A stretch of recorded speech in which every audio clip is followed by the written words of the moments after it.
સાચું જ કહ્યું છે કે પાણીમાં પડવાથી મનુષ્યનું મૃત્યુ થતું નથી. મનુષ્યનું મૃત્યુ ત્યારે થાય છે જ્યારે તેને તરતા નથી આવડતું.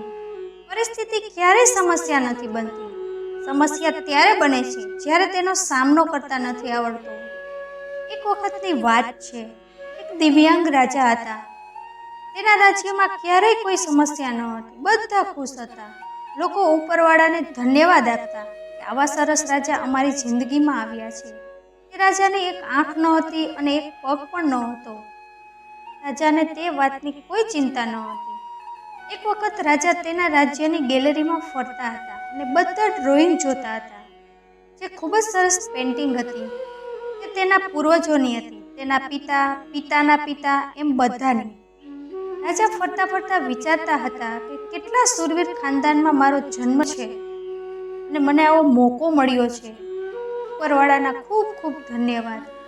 મારા પિતાજી એટલા શૂરવીર હતા, તેના પિતાજી પણ એટલા શૂરવીર હતા. એમ વિચારતા હતા અને આગળ જતા હતા. છેલ્લી પેઇન્ટિંગને જોઈ અને તેની બાજુમાં ખાલી જગ્યાને જોઈને તે ચિંતામાં પડી ગયા. તેને ખબર હતી કે તે જગ્યાએ તેની પેઇન્ટિંગ લગાડવાની હતી. એ વાતની ચિંતા ન હતી કે મરવાના છે. મરવાનું તો બધાને જ છે. ચિંતા તો એ વાતની હતી કે તે પેઇન્ટિંગ કેવી લાગશે. રાજા વિચારતા હતા કે મારે એક આંખ નથી, એક પગ નથી. આવી સરસ પેઇન્ટિંગ લાગી છે, તેમાં મારાવાળી પેઇન્ટિંગ સૌથી ખરાબ લાગશે. તેને અંદર ને અંદર ચિંતા થવા લાગી. મારા મર્યા પછી આવી જ પેઇન્ટિંગ લાગશે. પણ એવું કરું, હું જીવતો છું ત્યાં જ એક સરસ પેઇન્ટિંગ બનાવડાવું. એમ વિચારી તે આગળ ચાલ્યા અને મનમાં વિચારતા હતા કે મારી પેઇન્ટિંગ પણ સારી જ લાગશે.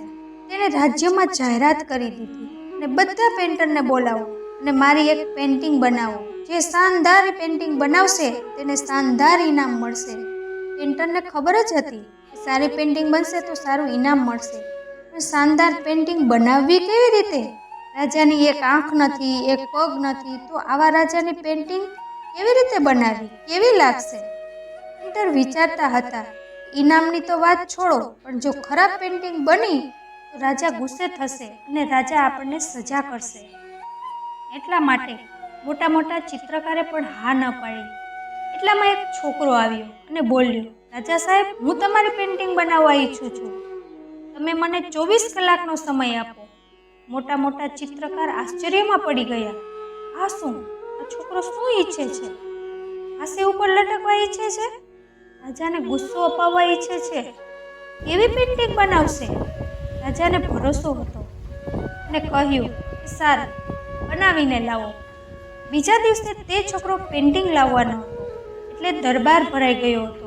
દૂર દૂરથી લોકો આવ્યા હતા એ જોવા માટે કે આ છોકરો કેવી પેઇન્ટિંગ બનાવશે. જ્યારે તે છોકરો રાજાની પેઇન્ટિંગ બનાવીને લાવ્યો ત્યારે બધા તાળીઓ પાડવા લાગ્યા, સીટી વગાડવા લાગ્યા. રાજાએ તે પેઇન્ટિંગ જોઈ તો ખૂબ ખુશ થઈ ગયા. રાજાએ કહ્યું કે વાહ, આનાથી તો સારી પેઇન્ટિંગ ગેલેરીમાં પણ નહોતી. એ અત્યાર સુધીની સર્વશ્રેષ્ઠ છે. રાજાએ તેને ખૂબ મોટું ઇનામ આપ્યું.